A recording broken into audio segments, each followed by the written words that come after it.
교재에 있는 193페이지에 있는 협회를 보도록 하겠습니다. 협회가 한 문제 정도 출제되고요. 협회에 관련해서 교재를 쭉 보면서 중요 부분을 밑줄 긋도록 하겠습니다. 194페이지 보시면요. 첫 줄입니다. 첫 줄에 보시면 자, 개업 공인중개사인 공인중개사는 이렇게 되어 있습니다. 그러면서 둘째 줄, 셋째 줄 어쩌고 저쩌고 하면서 셋째 줄 보면 협회를 갖다 설립할 수 있다 이렇게 되어 있어요. 자, 그러면 협회는요. 이름 자체는 어떻게 되어 있냐면 공인중개사 협회예요.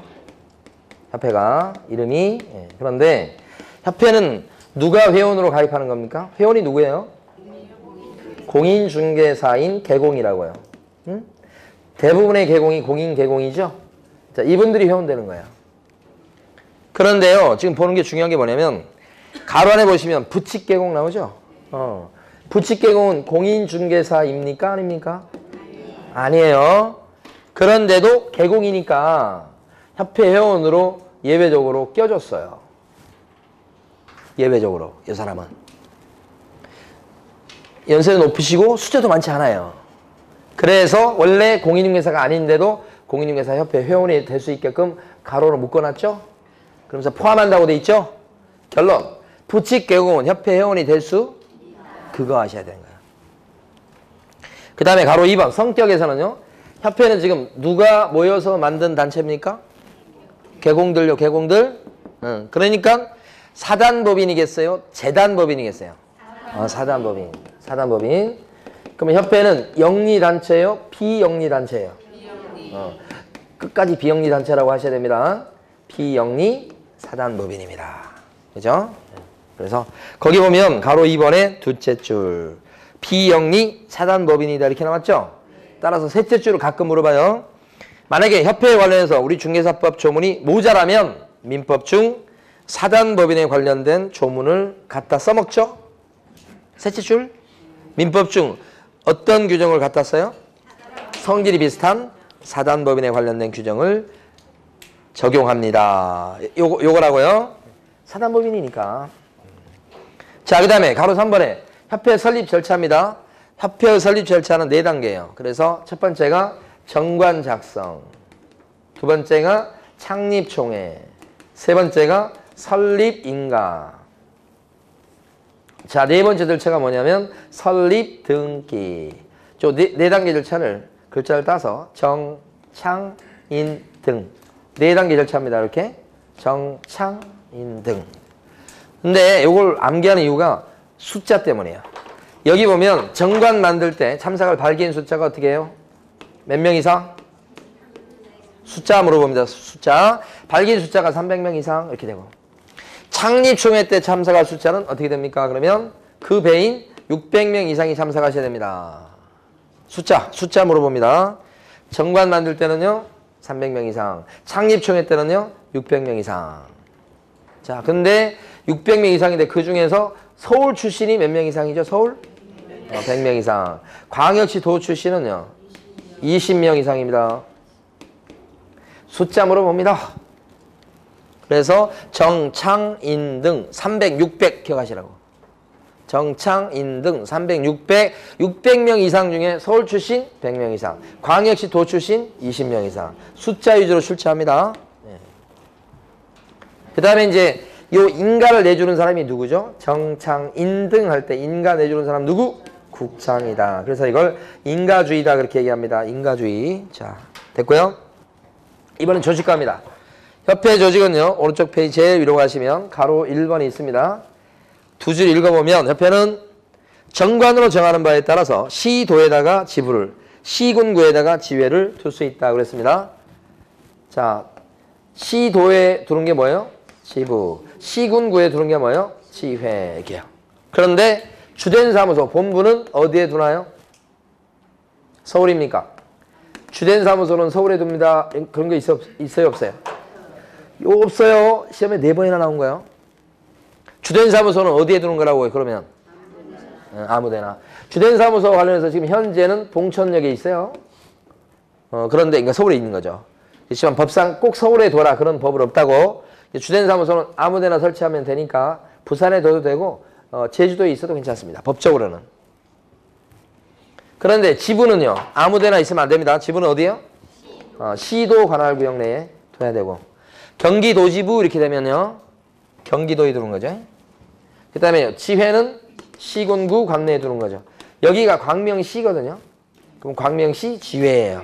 그러니까 여러분들 기억할 때 경기도지부, 광명시 지회죠. 사실은 경기도지부가 정관에 따르면 경기 남부지부가 있고 경기 북부지부 이렇게 두 가지로 나눠져 있어요. 실제는. 근데 그렇게 생각하지 마시고 여러분 남부지부겠죠. 근데 어쨌든 경기도지부, 광명시 지회 요것을 기억하셔야 돼. 경기도지부, 광명시 지회. 여러분 사시는 곳을 기억하셔야 돼. 자, 그래서 가로 2번에 보면 협회가 지부 또는 지회를 설치했을 때는 지부 같은 경우는 어디 가서 설치 신고하고요? 시도지사한테 가서 설치 신고. 지회를 만들었을 때는 어디 가서 설치 신고합니까? 등록관청. 등록관청이 시장군수 구청장을 얘기합니다.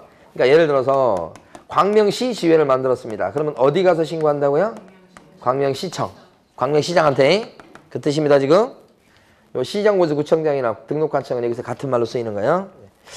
자, 그 다음에 우리 네모 3번이 여기 나왔는데 여기 조금 엉뚱한데 총회에서 의결한 내용은 국장한테 보고합니다. 언제까지 보고합니까? 그거 잘 물어봅니다. 그거 기억해 주세요. 지체 없이 보고입니다. 제일 마지막에 다시 한번 말씀드릴게요. 지체 없이 보고 별표입니다. 지체 없이를 물어봐요. 5일 이내 그러면 안 돼요. 됐고요. 여기서 지금 요걸 본 이유는 지부하고 지회가 바뀌면 안 되는 거예요. 지부가 위에 거예요. 경기도지부, 광명시 지회 꼭 기억하시고. 그러면 지회를 설치했을 때는 시도지사한테 신고한다. 맞아요, 틀려요? 틀렸잖아요. 이렇게 하면 안 되는 거예요. 그 바뀌면 안 된다고 이거. 자, 지부는 시군구 관할구역 내에 설치한다. 지부는. 틀렸잖아. 지부는 시군구가 아니고 시도 이렇게. 그러니까 그것 때문에 물어보는 거예요. 기억하시고. 그 다음에 협회 업무로 갑니다. 협회 업무는 크게 두 가지가 있습니다. 업무가 보니까 밑에 보시면 고유 업무라고 하는 게 있죠. 그러니까 원래부터 법에 협회 업무로 써져 있는 거 얘기합니다. 다른 말로 본래 업무다라고 부르기도 합니다. 밑에 보시면요. 수탁 업무라고 돼 있죠. 수탁 업무는 뭐예요? 협회 업무가 아닌데 협회가 또 맡아서 하는 업무예요. 수탁 업무, 또 맡아서 하는 업무, 고유 업무, 수탁 업무 이렇게. 자, 그런데 거기 보면 고유 업무에 들어가는 게 7가지가 있고 수탁 업무가 좀 밑에 나와 있는데 수탁 업무를 먼저 보셔야 돼. 수탁 업무는 원래 협회 일이 아닌데 협회가 막 맡아가지고 하는 업무죠. 대표적인 것이 교육 업무예요. 실무교육, 연수교육, 직무교육. 나중에 보면 그 여러분들 협회 가서 많이 받게 돼요. 근데 이거 원래부터 협회 업무가 아니죠. 협회가 또 맡아서 하는 업무다. 여기 수탁 업무를 먼저 보시고 위에 7가지가 무슨 업무예요? 본래 업무입니다. 그죠? 1번부터 7번까지. 암기할 필요는 없는데 두 군데는 조금 봐두셔야 돼. 5번요, 5번. 5번에 뭐라고 써져 있습니까? 부동산 정보 제공요. 협회가 부동산 정보 제공에 관한 업무를 할 수 있어요. 그래서 협회가요, 정보망 사이트를 운영하고 있습니다. 협회가 운영하는 정보망 사이트의 이름이 한방이라고 그랬습니다.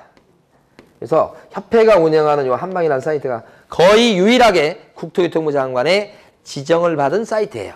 망을 운영하고 있다고요? 누가요? 협회가. 근거가 있죠? 협회 업무에 뭐가 들어가죠? 부동산 정보 제공. 그죠? 부동산 정보 제공이 협회 업무에 들어간다는 게 중요합니다. 그렇죠? 중요합니다.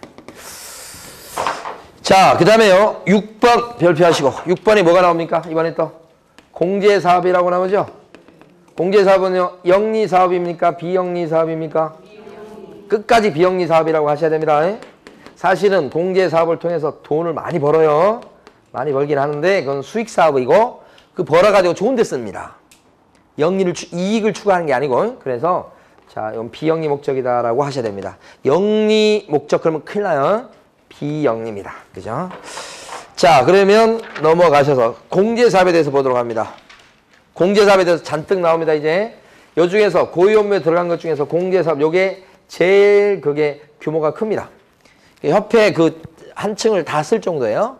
협회가 공제사업에서 돈을 많이 벌어요. 그래서 공제사업에 대해서 몇 가지 내용이 쭉 나오죠. 제일 위에 보시면요. 반가로 1번의 둘째 줄. 공제사업은 영리사업이에요? 비영리사업이에요? 비영리. 자, 그런데 반가로 3번에 가면 공제사업과 관련해서요. 공제 규정 얘기가 나옵니다. 공제규정 약관이죠. 약관. 그 약관이 있어야 됩니다. 회비 얼마씩 거둘 건지, 공제 회비. 그 다음에 혹시 이제 공제로 수입 들어온 것 중에서 이제 막 사고 나고면 어떻게 지급할 건지, 절차가 어떻게 될 건지, 그죠? 뭐 그런 거. 그런 것들을 정하는 겁니다. 공제 약관입니다. 반가로 3번에 동그라미 1번 두 줄을 밑주고 있습니다. 협회가 개업공인인계서의 손해배상 책임을 확실하게 보장하기 위해서 공제사업을 하고자 했을 때는 공제규정을 만들어가지고 어떻게 하죠? 국토교통부 장관의 무엇을 얻죠? 승인입니다. 아주 중요합니다. 그러니까 공제규정 그러면 승인사항입니다. 누구의 승인이요? 국장의 승인사항이다. 이거 기억하셔야 되고, 요거 인가라고 그러면 안 됩니다. 이런 용어를 바꿉니다. 인가는 어디에 나왔었죠? 설립할 때 인가라는 표현이 나온 거예요. 설립인가? 설립인가라고 하시고, 공제규정은 뭐예요? 승인. 요걸 인가로 바꾸면 틀리는 거예요. 승인. 자, 그 다음에요. 쭉 내려가셔가지고 이번에 어디 가냐면 박스, 파란 박스 안에 3번을 보셔야 돼. 뭐라고 되어 있냐면 책임준비금의 적립비율이라고 나온 거 있죠? 중요합니다. 이게 뭐라고 생각하시냐면 공제료로 예를 들어서 40억이 들어왔어. 그 40억 들어와서 이 돈을 가만히 다 갖고 있으면 바보야. 왜요? 돈이 그만큼 들어왔으면 그걸 채권 투자하거나 그러면 이득 볼 수 있잖아요. 돈을 불리는 게 중요하다고. 근데 문제는 뭐냐면 40억 들어온 걸 갖다 다 투자를 해버리면 막상 사고 났는데 줄 돈이 없잖아. 그러니까 최소한 어느 정도 사고에 대비해서 남겨둘 돈이 필요하죠. 그 책임 준비금의 적립 비율인데 거기 나와 있는 것처럼 10% 이상이에요. 자, 숫자 기억합니다. 100분의 뭐요? 10 이상. 100분의 10 이하 그러면 안 돼요.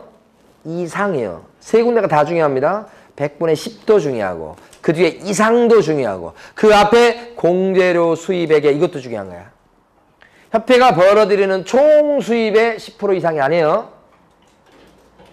공제료로 들어온 돈의 10% 이상인 거야. 주의하셔야 돼요. 그 다음에 또 하나는 동그라미 3번에 보시면 협회가 공제사업을 다른 회계하고 별도로 구분해서 회계 관리하는 건 맞는데, 자, 중요한 건 뭐냐면 이러한 책임 준비금을 갖다가 다른 용도로 사용하자 했을 때는 국토교통부 장관의 무엇을 얻어라? 승인. 이게 전용이에요. 전용. 자, 책임 준비금 얘기를 하는데 책임 준비금은 두 가지를 주의하셔야 되죠. 첫 번째는 뭐냐면 책임 준비금에 대해서는 100분의 10 이상이다. 근데 이게 공제료 수입액의 100분의 10 이상이다. 그리고 이것이 전용이 필요할 때는, 왜냐하면 묻어놨잖아요. 실제 사고 나서 지급되는 돈은 얼마 안 돼요. 그러니까 이것을 갖다 계속 쌓아두기만 하면 또 너무 많이 쌓이면 의미가 없잖아요. 그래서 딴 용도로 전용하는 것을 허용한다고. 근데 전용은 마음대로 안 되죠. 뭐가 필요해요? 국장의 승인. 인가라고 그러면 안 돼요. 여기도 둘 다 승인입니다. 그거 기억하시고. 그 다음에 자, 오른쪽에 가시면 두 번째 박스를 보셔야 돼. 오른쪽 페이지 두 번째 박스에 보면 파란 박스요. 지급 여력 비율 별표 해두시고, 지급 여력 비율 얼마죠? 100분의 100 이상. 책임 준비금의 적립 비율하고 좀 틀리네. 지급 뭐요? 여력 비율이죠. 예? 여력 비율이다. 그러면 이건 어떻게 된다고요? 100분의 100 이상 이렇게. 100분의 100 이상 이렇게. 구체적 내용 모르셔도 괜찮습니다. 숫자 기억하시면 돼. 그리고 여력이란 말이 맞죠? 그래서 이거 기억하실 때 빵빵이라고 기억하시라고 했어요. 빵빵. 100이요, 100. 빵빵. 집안이 빵빵해요? 집안이 여력이 많아요? 집안이 빵빵해요? 네. 집안이 빵빵합니다. 여력 비율입니다, 이거는요. 기억하시고. 그 다음에 197페이지 가시면 동그라미 5번이 있습니다. 제목이 어떻게 달려있냐면 운영실적의 공시라고 되어 있어요. 자, 여기서 두 가지를 보셔야 되는데 일단은 한번 읽어보겠습니다. 협회는 매년 공제사업의 운영실적을 일간신문에다가 협회신문에다가 공시합니다. 근데 그때 누구에게 공시하게 되어 있습니까? 공제계약자에게 시뻘겋게 칠해놓으시고, 일간신문에 공표한다고 해서 일반인들한테 공표하는 게 아닙니다. 여기서 그냥 운용실적은 돈이 얼마 들어왔고 사고 나서 얼마 지급됐고 투자해서 얼마 이득받고 손해받고 그것을 공표하는 겁니다. 손익계산서 같은 것을 공표하는 겁니다. 신문에 가끔씩 보면 대차, 대조표, 법인들, 회사들 손익계산서 이렇게 공표하죠. 그냥 거의 새해 들어서 요즘 많이 해요, 요즘. 그게 회계도 끝나고 나서 얼마 이내에 하도록 돼 있어. 그래서 그게 바로 운용실적 공시야. 협회도 그런 거 해요. 공인인계사한테 검사 맡아갖고 해요. 그런데 이제 또 중요한 게 뭐냐? 둘째 줄 끝, 저 가운데요. 회계연도가 종료한 때부터 언제까지요? 3개월. 이거 물어봐요. 협회도 회계연도가 1월 1일부터 12월 30일이에요. 보통 회사처럼. 그러면 12월 30일이 끝나면 3개월 이내니까 3월 말까지 공표해야 되겠네. 3개월 정도 주잖아요, 지금. 근데 보통 하는 거 보면 2월 말 정도에 많이 하더라고. 보통 한 거, 공표된 거 보니까 2월 말 정도에 미리 해버리더라고. 근데 언제까지 하면 돼요? 3개월 이내, 3개월 이내. 3개월 기억하셔야 돼요. 됐고요. 그 다음에 동그라미 6번에 보면 공개사업에 대한 검사 얘기가 나옵니다. 검사? 지금 공개사업에 대해서 이게 문제가 있고 비리가 있고 그랬을 때는 뭐가 필요합니까? 검사. 이 공개사업에 대한 검사, 조사, 이거 누가 하지요? 원래 국장이 하면 좋죠. 회계검사 같은 거 국장이 하면, 할 수 있으면 하면 좋은데 국장이 못 하잖아. 국장의 회계장부를 봐도 이게 잘 됐는지 잘 못 됐는지 모르잖아요. 전문가 아니면. 그래서 이 검사는, 회계검사는 누가 하냐면 금감원장한테 시켜서 해요. 그러니까 유일하게 금감원장이 나오는 게 여기에요. 자, 회계검사 누가 한다고요? 금감원장. 대신 금감원장은 국토교통부 장관이 내가 봐도 무슨 말인지 모르겠다. 너가 좀 봐라. 이렇게 시키면 그때 보는 거야. 그래서 그것이 중요합니다. 자, 읽어보면 금융감독원의 원장은 국토교통부 장관의 요청이 있을 때는 공개사업에 관해서 조사 또는 검사를 할 수가 있다. 맞습니까? 요청이 있어야 됩니다. 반드시. 자, 그거 중요하고. 그러면 국토교통부 장관이 부탁해가지고 금감원장이 회계검사 했잖아. 회계검사 해보니까 비리가 드러났네? 회계검사 해보니까 장부 처리나 회계 처리 이상하게 했네? 그쵸? 그런 게 있다 그러면 귀뜸할 거 아니에요? 누구한테? 국장한테. 그럼 금감원장은 이런 비리가 있는데요. 국장한테 귀뜸을 하면 국토교통부 장관이 어떻게 하겠어? 협회 보고 내가 이거 좀 조사시켜보니까 이거 문제가 있는데 너 빨리 이거 고쳐 라고 개선 명령을 내리고 보니까 여기 보니까 임원이 무슨 비리가 있는 것 같다고 지금 나오는데 너 임원 그 징계해. 이렇게 징계나 해임을 뭐요?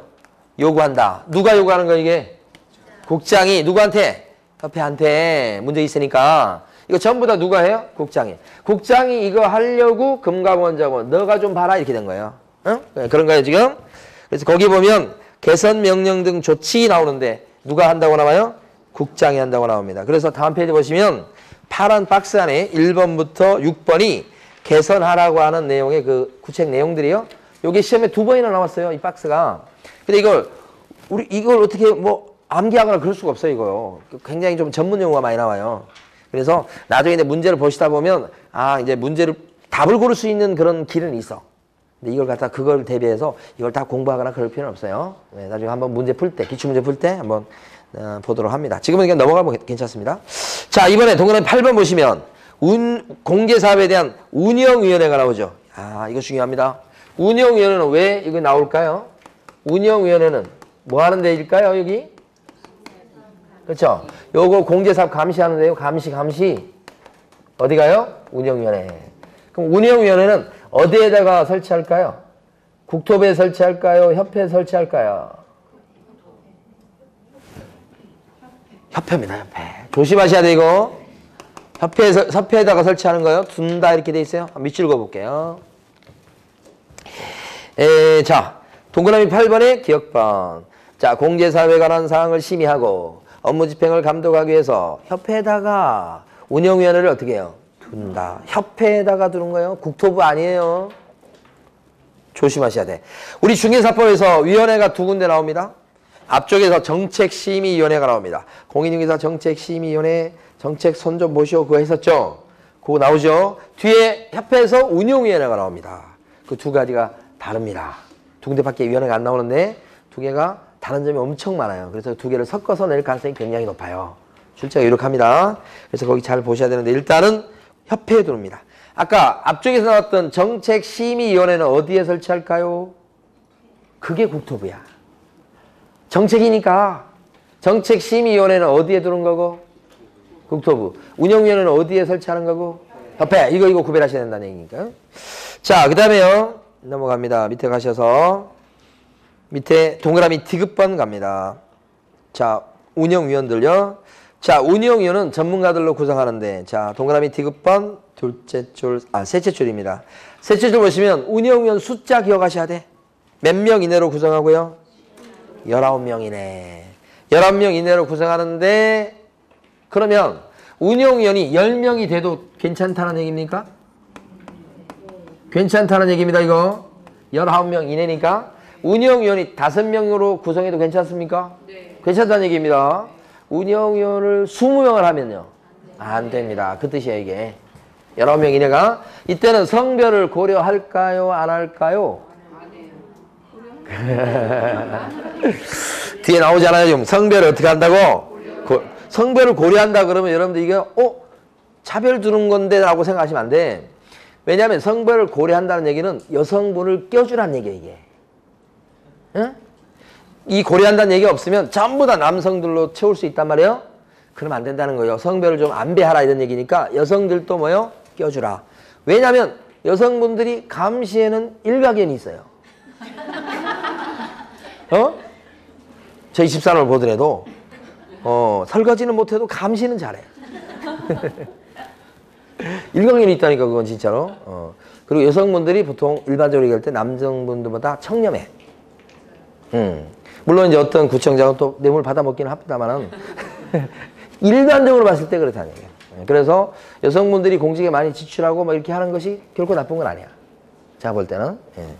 어쨌든 아이가 성별을 고려하며 그 다음에 그 밑에 보시면 그 밑에 줄 끝에 협회 임원 중에서 선임한 사람에 해당하는 위원회 수는 이게 무슨 얘기냐면 그 밑에 줄에 협회 회장 나오죠? 그 다음에 협회 임원이 나오죠?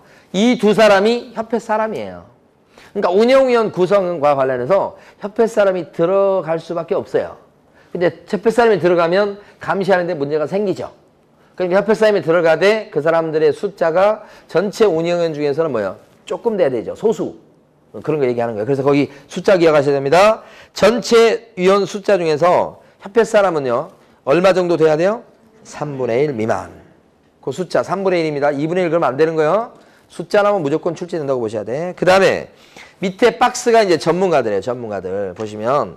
근데 그 중에 1번 보시면 누가 들어가 있냐면 공무원, 국토부 공무원이 한 명 거기 들어가요. 공무원 들어가 있죠, 지금. 그 다음에 두 번째는 협회 회장하고 그 다음에 3번에 협회 임원이 들어가 있잖아요. 2번과 3번을 묶으시고 그 2번과 3번이 뭐냐면 협회 사람이에요. 아까 협회 사람 했었죠? 이 사람들의 숫자가 전체 운영위원 중에서 뭐예요? 3분의 1 미만이다. 이렇게 돼야 된다고 그랬어요. 그 다음에 4번이 뭐냐? 외부 전문가들이에요. 4번은 외부 전문가들이 막 쫙 나오죠. 오른쪽 페이지에. 가나, 다라마 쭉 나오죠. 나번에 보면 막, 가번에 보면 교수들 같은 경우 막 들어가요. 나번에 보면 변호사 이런 게 들어가요. 자, 근데 나번에 보면 법무사 있어요, 없어요? 법무사. 적으시란 얘기 아닙니다. 법무사 있어요, 없어요? 없죠. 보통 이런 것은 법무사 거의 들어가요. 변호사, 법무사, 공인회계사 막 거의 들어가는데 여기는 빠져있죠. 제가 볼 때는 일부러 뺐어요. 그러니까 지금 요게 지금 중개사법이죠. 협회죠. 예. 그래서 일부러 뺀 것 같아. 어떻게 해요? 지금 공인중개사가 법무사를 갖다가 위로 보지 않아요? 알로 봐요? 법무사 정도야 이렇게 생각해요. 법무사 제가 아는 법무사도 지금 늦게 시험 돼가지고 서초동에서 사무실을 하고 그래. 그런데 사무실 운영이 어렵대요. 너무 힘들고. 그래서 막 밤에 강의하고 그래요. 법무사예요. 그리고 법무사들은 누구한테 잘 보여야 돼? 다양해요. 이게 만약에 저 기업 상업 등기 같은 거 많이 하는 사람은 기업 하는 사람한테 잘 보여야 돼. 그리고 그 다음에 부동산 쪽에서 만약에 등기 같은 거 많이 업무하면 뭐요? 부동산 상임들한테 잘 보여야 되지. 그치? 예, 그러니까 이 절대 법무사가 갑이 아니야. 요새는 이제 변호사도 갑이 아니려고 막 그러잖아. 변호사도 인사 다니고 그런 경우가 있어. 자, 밑에 가시면요. 그래서 그건데 그 시험은 아니고 다라마가 시험이야. 다번에 보면 금융 전문가예요. 뭐 금융감독원, 금융기관 나오는데 그 필요 없어요. 금융자가 들어가면 돼. 금융 전문가. 그게 임원 얘기예요. 좀 높은 사람 얘기하는 거예요. 금융 전문가 임원은 전직이거나 현직이거나 다 위원 자격이 있어. 전문 지식이 있다고 보는 겁니다. 금융 전문가는. 그게 다번이에요. 시험에 나온 거예요.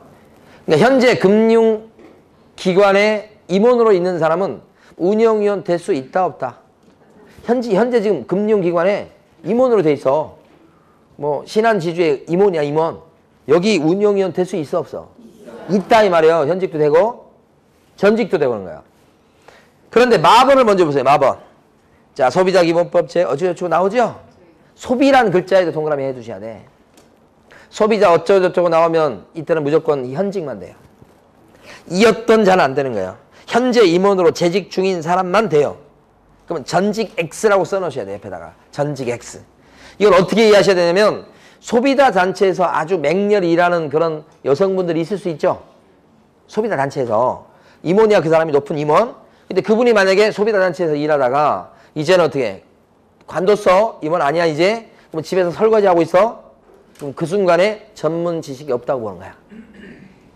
그러니까 지금 현재 소비자 단체에서 막 임원으로 맹렬하게 뛰고 있어. 그러면 껴줘. 위원 자격이 있어. 근데 그거 관두고 집에서 설거지하고 있어. 그러면 안 돼. 자기가 인정 안 해. 뭐만 되고 그러니까? 현직만. 이건 아직 안 나왔는데 금융 전문가하고 비교해서 알아두셔야 돼. 그 다음에 라번은 이것도 아직 안 나왔어요. 라번 보시면 공제조합 경력자는 자격이 있어. 우리 공제사업이 공제조합이잖아요. 공제조합 경력자는 자격인데 그 경력 기간이 몇 년 이상? 5년 이상 됐을 때 자격을 주는 거야. 그 5년 기억하시라고요. 그 다음에 밑에 가시면요. 동그라미 B번입니다.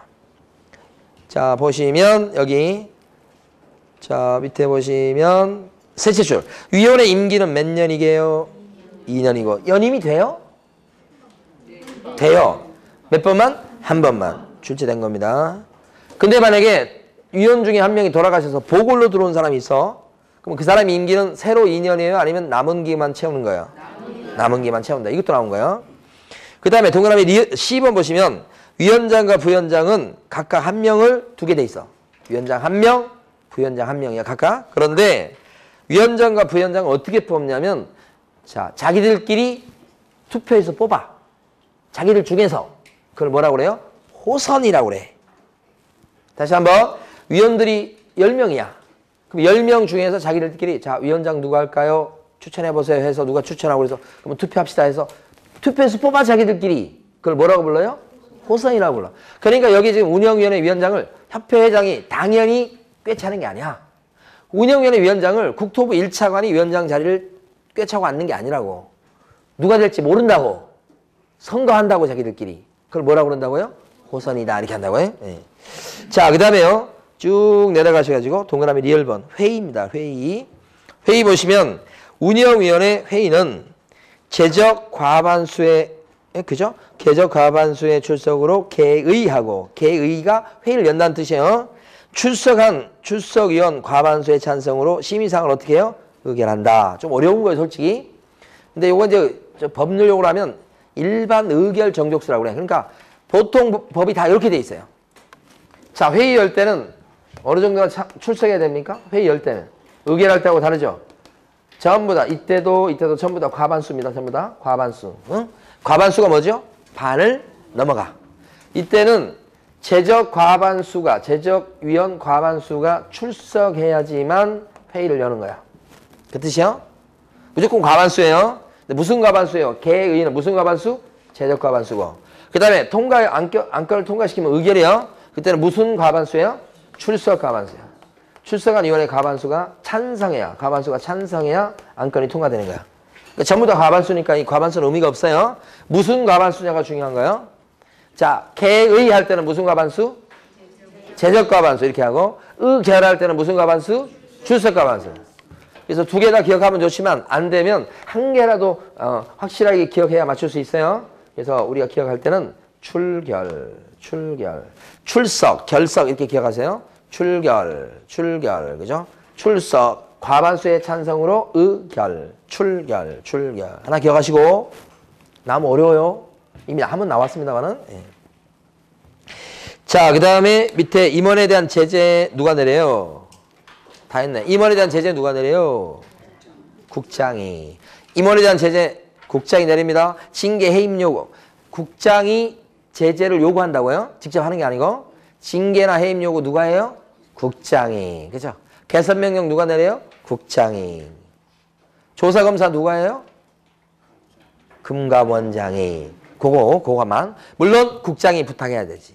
그런 건 있긴 한데. 자, 다음 페이지 가면 협회에 대한 지도 감독으로 넘어갑니다. 잣줄 보시면 국장은 협회와 지부지회에 대해서 감독사항 필요한 때는 어쩌고 저쩌고 해서 뭐 조사 검사할 수 있다라고 돼 있죠. 협회 누가 감시한다고 그래요 지금? 국장이. 그죠?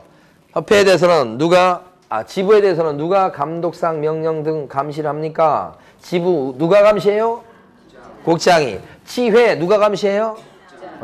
자, 세 군데 동그라미 치셔야 돼. 협회, 지부, 지회 세 군데 동그라미 치고 앞에 국장에 밑줄 긋고. 자, 여기 지금 광명시 지회라고 그랬죠? 광명시 지회는 누가 감시해요? 광명시장이요, 국장이요? 국장이야.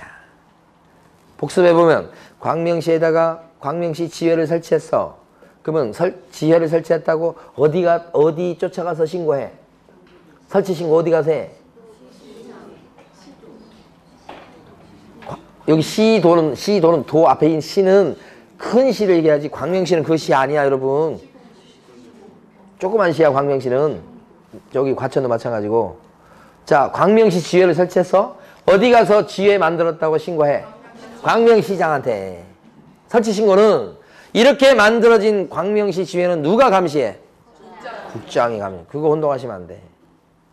지회는 누가 감독하고? 국장이.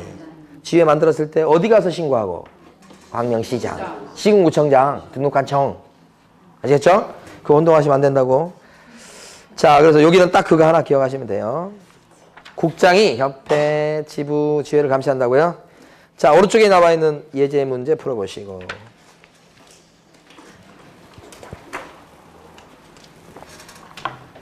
아까 했었죠? 기억번. 총회의석이라는 것은 국장한테 어떻게 보고해요? 지체 없이. 이렇게 보고하게 만들어서 국장이 협회를 감독하는 거예요. 그러니까 우리 교재는 앞쪽에 보면 지체 없이 보고해라는 게 앞에 나와 있는데 저보고 쓰라고 그러면 요 뒤쪽에 써요. 요 감독에다 쓴다고. 보고해서 협회가 무슨 일을 꾸미는지 알아야지만 뭘 행사해요? 감독권을 행사한다고. 아시겠죠? 그러니까 이 지체 없이 보고하는 건 뭐하고 밀접한 관련이 있어요? 감독하고요. 아시겠죠? 그 다음에 어쨌든 니은문 가면 지혈을 설치했을 때는 어디다 가서 신고해요? 그렇다니까. 시도이사 아니라니까. 시군구 이렇게 바꾼다니까요. 딱 출제하는 게 정해졌다니까요. 디귿번. 임기 2년이야. 연임할 수 없다? 여기 틀렸잖아 이제. 한 번에 안에서 연임할 수 있죠. 그 다음에 금융 전문가예요. 현직에 있는 사람은 위원이 될 수가 없다. 될 수 있어. 현직도 되고 전직도 되고. 금융 전문가는. 근데 소비 그러면요. 현직만 되고. 그거 구별하시라고요. 됐습니다. 이제 7장으로 넘어가는데 앞부분은 시험에 안 나오니까요. 바로 건너뛰어서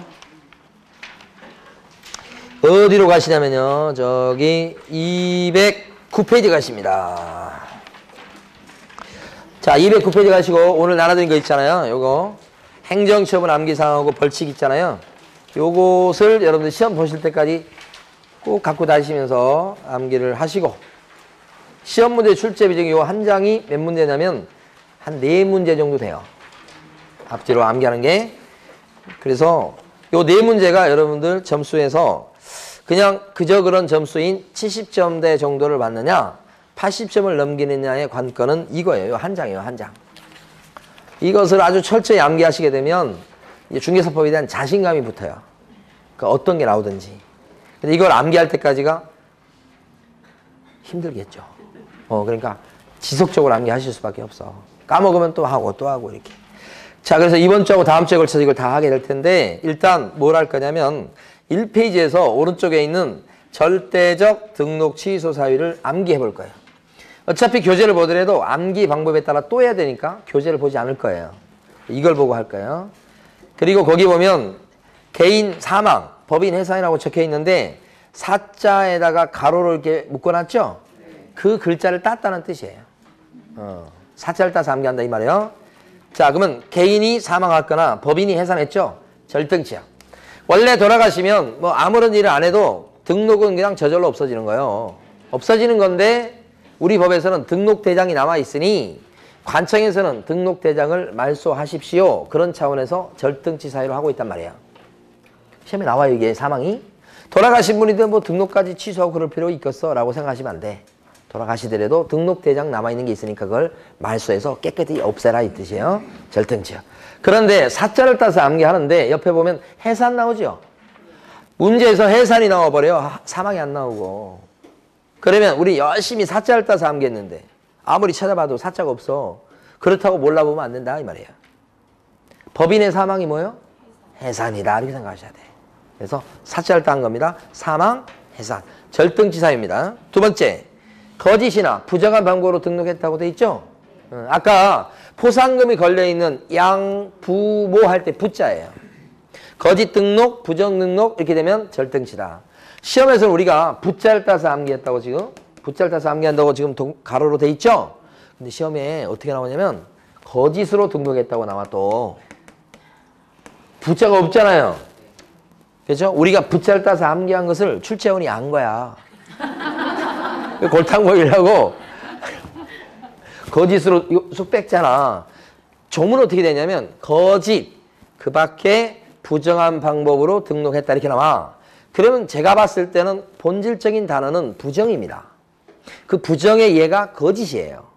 그래서 저는 부자를 딴 거예요. 본질적인 용어로. 근데 출제하는 사람 마음이니까 그 부정이라는 걸 빼버리고 그냥 거짓 등록이다 이렇게 낼 수도 있어. 그러면 거짓 등록이나 부정 등록이나 어떤 말이에요? 같은 말 이렇게 하셔야 돼요. 절등치입니다. 자, 세 번째는 중자를 따서 암기했는데 내용이 두 개입니다. 첫 번째는 업무정지 기간 중에 중개 업무를 봐. 지금 개공이 지금 등록 취소당하는 거죠. 개공이 영업정지 당해서 4개월 당해서 4개월 동안 일하면 안 되잖아. 그런데 영업정지 당하고서도 그 4개월 기간 동안에 일을 해버려. 그럼 어떻게 해? 업무정지란 명령을 관청이 그 지엄한 명령을 어긴 거잖아. 그때는 어떻게 해? 등록을 이제 날려버려야 돼. 영업정지 가지고 말 안 듣잖아. 그렇죠? 그런 뜻이에요. 또 한 가지. 자격정지 기간 중에 중자 따서 암기한다고 그랬죠? 소공으로 하여금 중개 업무를 하게 했다. 이게 무슨 얘기냐면 소공이 있었어. 근데 자격정지 받고 있어. 그러니까 개업공인회사가 그 자격정지 기간 중에 있는 소공한테 내 대신 너가 자격정지 받았는데 지금 소공이 내 대신 계약서 써주라라고 시킨 거야. 그러면 돼요 안 돼요? 안 되지. 그렇게 시킨 개공은 절등치다 이 말이에요. 그러니까 개공이 어떤 잘못한 거죠? 자격정지 기간 중에 있는 소공한테 내 대신 계약서 써주라고 중개 업무를 하게 만들었잖아. 그 시킨 개공이 절등치단 말이에요. 중이 두 가지예요. 자, 그 다음에 4번은 이중소속이라고 돼 있죠? 이소를 따서 암기할 거다 이 말이에요. 이중소속이 뭔지 아시죠? 두 군데 발 담그고 있는 거야. 갑업소에. 그러니까 이 이중소속은 이거 누가 이중소속했다는 얘기예요 이거? 절등치니까 등록 취소니까 등록된 개공 얘기예요 전부 다. 그럼 개공이 자기 사무실을 갖고 있으면서 동시에 딴 업소에 소공으로 일한다. 이게 이중소속이야. 개공이면서 보조로 일한다. 이게 이중소속이야. 개공이면서 법인의 임원으로 일한다. 이게 이중소속이지. 이게 들키면 어떻게 돼요? 등록을 잘라 버려야 된다. 그 뜻이요? 이소라고 암기할까요? 자, 그 다음에 이번에는 등록증을 양도되어 한 자, 양자를 따서 암기야. 우리가 암기하는 내용 중에 양자를 따서 암기하는 거 있죠? 100% 양도되어야. 근데 이것은 절등치, 등록 취소니까 무엇을 빌려줬다는 얘기예요, 이거? 자격증 아니고 등록 취소니까 등록증. 등록증 빌려준 거야, 이게. 등록증을 빌려줬다 그러면 뭐예요? 절등치다. 그런데 중요한 게 뭐냐? 바로 그 밑에 거. 다른 사람에게 성명을 사용하여 중개 업무를 하게 했다. 요 조심하셔야 돼. 조문에 우리는 그냥 양도되어라고 딱 했습니다. 그래서 양자를 따서 암기했어요. 근데 조문에 뭐가 나오냐? 그 둘째 줄, 셋째 줄이 나와. 다른 사람에게 성명상호를 사용하여 중개 업무를 하게 한 자 이렇게 나와. 양자 보이지 않죠? 근데 이것이 뭐예요? 양도되어야. 그러니까 양자가 눈앞에 보이지 않아도 요 둘째 줄, 셋째 줄이 나오면 아 이것이 양도되어구나 라고 눈치를 챌 수 있어야 돼. 이런 게 어려운 거야. 자, 그 다음에 6번째요. 최근 1년 내 2회 이상 뭘 받은 거예요? 업무정지를 받았죠 지금. 그리고 나서 어떻게 해요? 다시 영업정지 받을 만한 행위를 또 저지른 거야. 이게 뭐겠어요? 지금 1년도 안 돼서 영업정지를 2번 받고 다시 영업정지 받을 짓을 또 저지른 거야. 이번에 저지른 짓은 영업정지 받을 짓을 저지른 거지만 그 전에 전과가 있죠. 2번 이상 영업정지 받은 게 있죠. 그것 때문에 이번에 한 짓은 영업정지지만 두 번 이상 받은 전과 기록 때문에 무겁게 처벌해. 우리 형사처벌도 보면 전과 있냐 없냐가 굉장히 중요한 거야. 전과가 있죠. 이번에 저지른 일이 조금밖에 안 돼도 무겁게 처벌해요. 그러니까 변호사가 맡을 때도 사건 맡을 때도 전과 있냐 없냐가 굉장히 중요해. 전과가 없으면 잘 뺄 수가 있어. 전과 있잖아. 그게 좀 힘들어. 그런 거야. 그러니까 여기도 보면 이거 두 번 이상 영업정지 받은 상태에서 다시 영업정지 받을 입안을 했을 때는 이번에 한 짓은 영업정지 받을 짓이지만 전과 기록 때문에 업무정지보다 더 센 등록 취소를 날려라 이렇게 돼 있다고. 절등치야. 그래서 이건 여러분 기억하실 때 삼진아웃죄로 생각하시면 좋아. 두 번 이상 걸렸죠 영업정지. 다시 이번에 저질렀죠. 이제 세 번째죠. 이제 등록을 날려야지. 이 절등치. 삼진아웃죄요. 그 다음에 결격 사유죠. 12가지가 있었죠. 개업공인중개사가 결격사유에 빠지면 어떻게 될까? 그 사람은 중개업시장에서 일하게 내버려 두면 안 되지. 속가내야지. 그 개업공인중개사를 속가내는 방법이 뭐예요? 등록 말소야. 등록 취소라고. 그래서 결격사유에 빠졌어요. 그러면 절등치야. 개업공인중개사가 예를 들어서 파산 선고 받았어요. 그러면 절등치. 개업공인중개사가 집행유예 당했어요. 그러면 절등치. 개업공인중개사가 징역 1년을 선고받았어요. 그러면 절등치. 결격사유에 빠졌으면 절등치. 응? 자, 그 다음에 이중 등록은 이등이라고 암기할 거야. 이등은 무슨 뜻이죠? 등록을 몇 번 한 거? 2번. 광명시에 등록했는데 구로구에 와서 또 등록하는 거야. 등록 자체가 2번이잖아. 그때는 2개의 등록을 다 잘라버리게 돼 있어요. 이게 절등치야. 등록을 한 번만 하라고 돼 있죠? 네, 그래서 암기를 요걸 해보면요. 암기 방법 밑에 나와 있는데, 자, 절등치 사유를 암기해 보도록 합니다. 자, 여기서부터요. 절에서, 절간 얘기합니다. 절간? 절 가보셨어요? 저희 어렸을 때는 저희가 자라던 시골에서는 화엄사가 있었어요. 화엄사. 지리산 밑에 화엄사. 그 화엄사에 뭘 하냐면 자연보호운동이죠. 자연보호운동 모르세요? 아, 저하고 세대차가 나는구나. 자연보호운동은 뭐예요? 가서 휴지 주는 거야. 거기가 지금 지리산이잖아요. 그래서 가끔씩 한 번씩 자연보호운동 간다 그러면 그게 뭐예요? 휴지 주우러 가는 거야. 청소하러 가는 거야. 그거 지켜야 된다고 해서. 응? 네. 자, 그거 가면 화엄사 절이 있어요. 자, 절에서 공부한 사부중학교 학생, 중학교입니다. 학생 이소양은, 이소는 이게 이름인데 외자 이름이에요. 이소. 이시성을 가진 분 중에 보면 외자 이름이 많아요. 아니, 다 그렇다는 게 아니고 일부. 이모 이렇게 많잖아요. 자, 이소양은 여성인데, 여학생인데 지금 절간에서 공부했어요. 의지가 대단하죠? 절에서 공부해 보셨어요? 안 해보셨죠? 저는 해봤어요. 절에 가면 있잖아요. 낮에는 괜찮아요. 밤에 엄청 무서워요. 화장실을 못 가요. 거기다 또 전설처럼 내려오는 귀신 얘기가 있어. 거기 또 그런 얘기 또 들어놓으면 화장실 진짜 못 가지. 자, 근데 이 여학생은 거기서 공부한 거예요.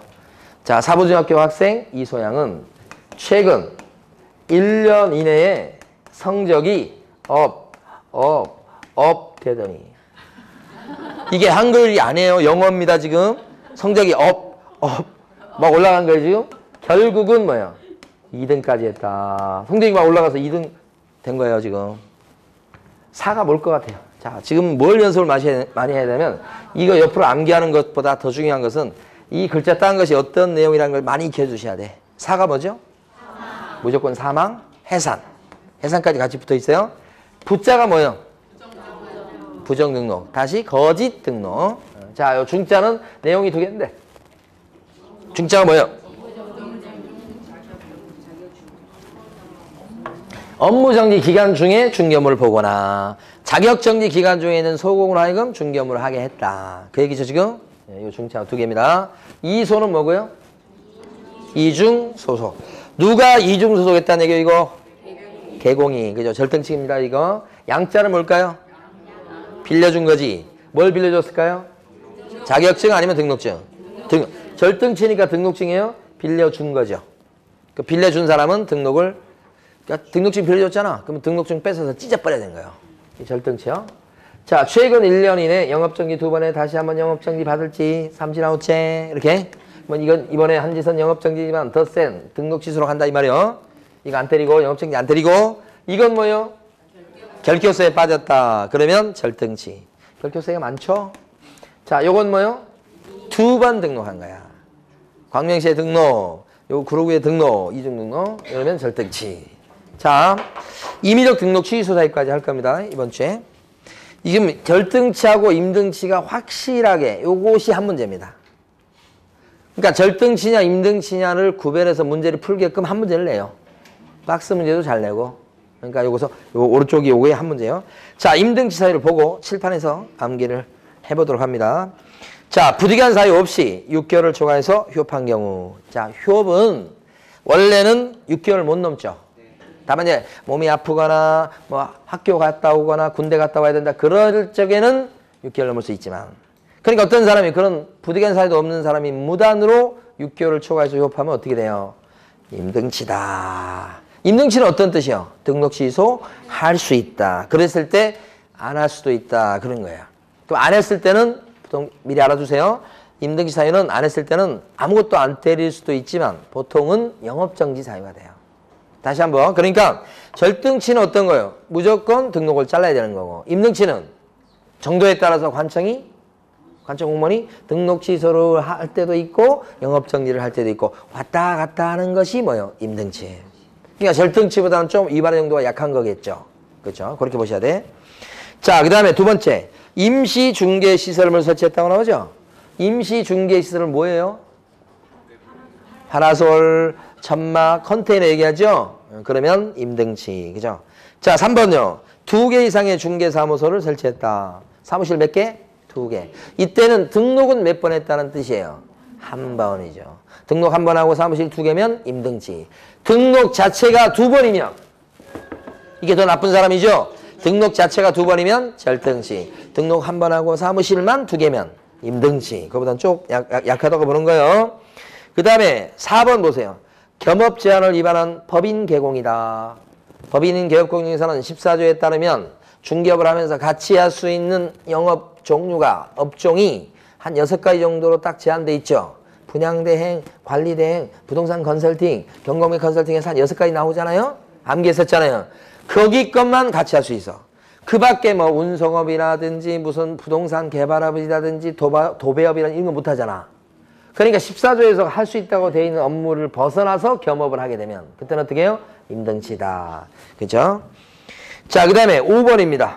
손자를 따서 암기할 겁니다. 손자를 딱 보는 순간에 떠올 게 손해배상 책임을 보장하기 위한 조치예요. 손해배상 책임을 보장하기 위한 조치가 뭐죠? 손해배상 책임을 보장하기 위한 조치가 뭐예요? 보증 설정이죠. 응? 자, 그때 보증 설정도 안 하고 어떻게 한 거예요? 영업을 개시했다. 이 뜻이요. 그러면 임등치. 자, 6번 봅니다. 등록 기준 미달. 기자를 따서 암기할 거예요. 그래서 기준 미달.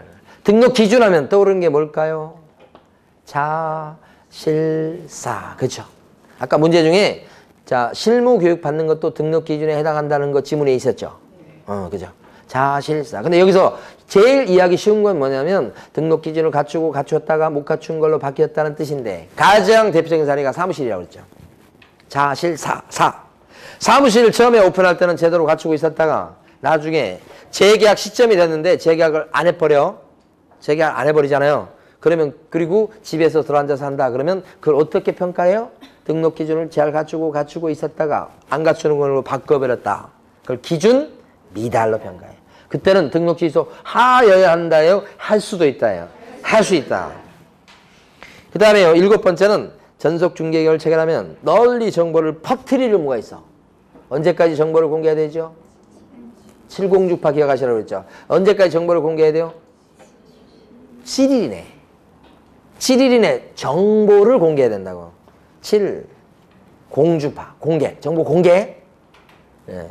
그래서 7일 내에 정보 공개할 걸 공개하지 않으면 어떤 제재를 받아요? 임등치. 그게 7번이에요. 8번요. 최근 1년 이내 3번 이상 업무정지 또는 과태료를 받고 다시 업무정지 또는 과태료 위반 행위를 했다고 나옵니다. 지금. 예? 3번 이상 업무정지나 과태료를 받고 다시 업무정지나 과태료 받을 위반 행위를 했다고? 그러면 지금 이 사람은 3번 이상 업무정지나 과태료를 이미 받은 상태에서 이번에 또 저질렀어. 업무정지 받을 짓이나 과태료 받을 짓을. 그러면 이 사람은 누적 횟수가 최소한 몇 번 된 거예요? 이번에 저지른 것까지 치면 4번 누적된 거야. 그러면 4번 누적된 요때부터는 뭐예요? 임등치다. 그런데 아까 삼진아웃제는 어땠습니까? 지금 3번인데도 이건 절등치잖아요. 이건 3번인데 절등치고 이건 4번이나 됐는데 왜 임등치일까요? 여기는 과태료를 안 세죠. 순수하게 업무정지 받은 것만 가지고 셌던 거지요. 여기가 순도가 더 높죠. 밑에는요. 과태료도 세지요. 그래서 여기는 4번이지만 임등치인 거야. 그러면 이건 어때요? 임등치인지 절등치인지 보세요. 자, 과태료 받고 다시 과태료 받은 상태에서 다시 1년이 안 돼서 과태료 받을 짓을 했습니다. 이거 뭐예요? 4번이죠. 4번. 그러면 임등치예요. 자, 업무정지 받고 과태료 받고 다시 업무정지 받고 다시 과태료 받을 짓을 했습니다. 이건 뭐예요? 4번이 3개만 하면 돼요. 3개만 하면 너무 쉬운 거예요. 전부 다 최근 1년 이내 벌어진 거예요. 3번, 4번이잖아. 그건 뭐예요? 임등치지. 그렇죠? 업무정지 받고 과태료 받고 업무정지 받고 다시 업무정지 받을 짓을 했어요. 이건 뭐예요?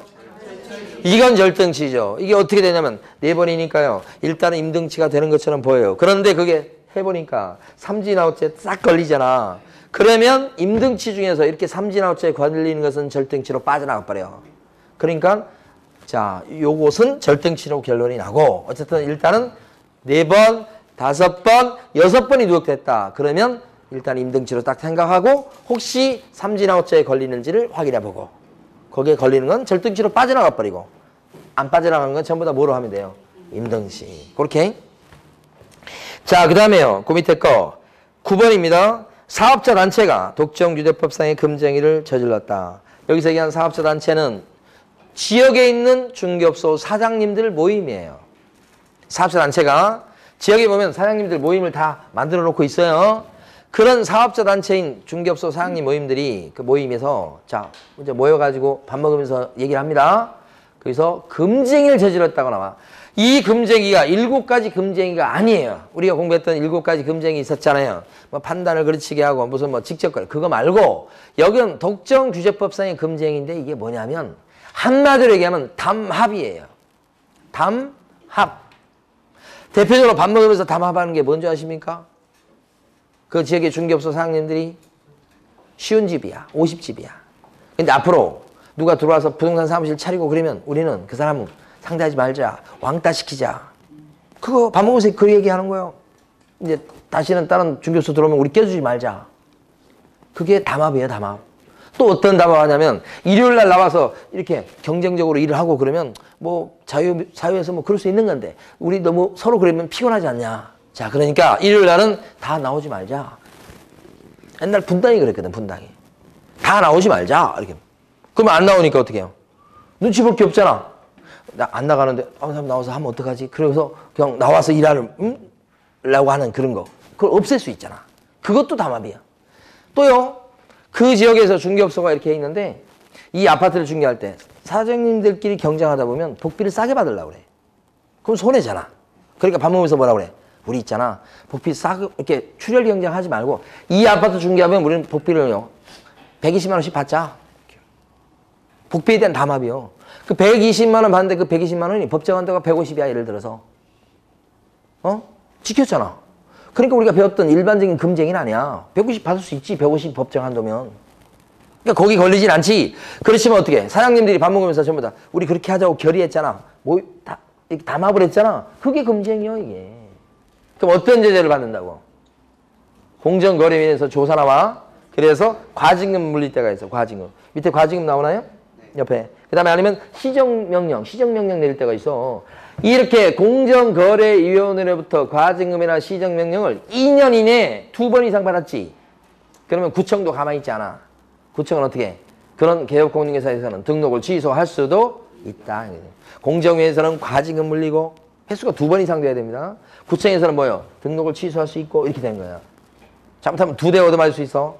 공정위에서 한 대, 구청에서 한 대 이렇게 얘기해. 구청에서 받는 게 임등치다 말이에요. 자, 그 다음에요. 밑에 10번. 거래계약서에 뭐죠? 거짓 기재. 이중계약서 작성한 것도 들어갑니다. 우리가 어떤 글자를 따서 암기할까요? 거자로 따서 암기하는 것은 딱 하나밖에 없어요. 거자 딴 거, 거자로 딴 거. 이게 무슨 의미라고요? 거짓 기재. 다운계약서나 업계약서 쓴 거죠. 내용이 하나 더 있어요. 그걸 놓치시면 안 돼. 거짓 기재 옆에 뭐라고 돼 있어요? 이중계약서 작성. 거자로 딴 것은 내용이 몇 개요? 2개요. 거짓 기재하고 이중계약서 작성이에요. 근데 거짓 기재 안 나오고 그냥 뭐라고 나와요? 서로 다른 2개 이상의 계약서를 작성했다. 이렇게만 딱 나올 수 있다고. 근데 아무리 봐도 거자가 없잖아. 그래서 몰라보면 안 된다고요. 그것도 거자에 들어가는 겁니다. 마지막에 금자가 나왔죠. 금자가 뭐예요? 금쟁이에요. 금쟁이 7가지인데 우리 다음 주에 금쟁이 7가지를 또 암기해 보도록 하긴 할 겁니다. 네, 그래서 7가지 금쟁이 배웠던 거 있죠? 그거 하면 그때는 뭐예요? 임등치예요. 이 금쟁이를 절등치로 오해하는 경우 되게 많아요. 금쟁이는 뭐예요? 임등치예요. 자, 그러면 암기해 봅니다. 자, 임의적 등록 취소 사유에 들어가는 거 암기해 보면 자, 6개월 임시 이사직을 겸직한 사람 이름입니다. 돌아가셨죠? 손기정 씨는 이렇게. 손기정 씨는 이렇게. 손기정 씨는 이제 우리 학교 다닐 때는 이렇게 배웠거든요. 손기정 씨가 이제 1등으로 들어옵니다. 들어와가지고 들어오자마자 가슴에 있던 일장기를 떼내고 들어왔다고 그러잖아요. 그렇게. 저희 어렸을 때 그렇게 배워서 떼낸 적 없다고 그러죠? 그게 세상이요. 역사는 왜곡돼요, 자꾸. 떼낸 적 없어. 그냥 들어왔어. 근데 이제 영웅을 만들어냅니다. 그래서 송기정. 근데 훌륭하지 않다는 얘기가 아니에요. 저 같아도 안 떼냈을 것 같아. 근데 어쨌든 우리가 배운 내용이 진실이 아니라는 얘기지. 와가지고 딱 때리고 나는 한국 사람이다 뭐 그런 소리 한 적 없어. 근데 우리 그렇게 만들어내는 거예요, 이게. 참 세상 재밌습니다. 이게 보면 역사가 제일 재밌어요.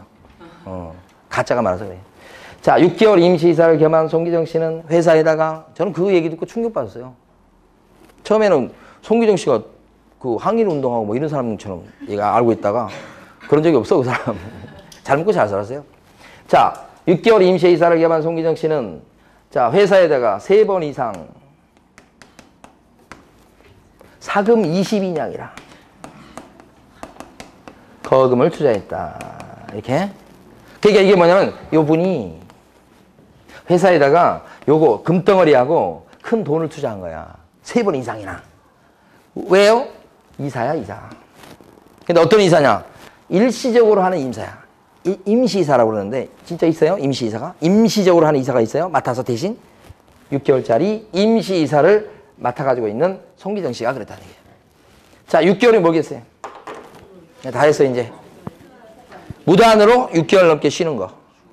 무단으로. 부득이한 사유 없이. 임시는 뭐예요? 임시 중개 시설물 설치한 거야. 천막, 파라솔 이런 거. 그 다음에 이사는요? 사무실 2개. 그 다음에 겸자는? 겸업 제한 위반이죠. 겸업 제한 위반. 14조 법인 얘기죠, 이거.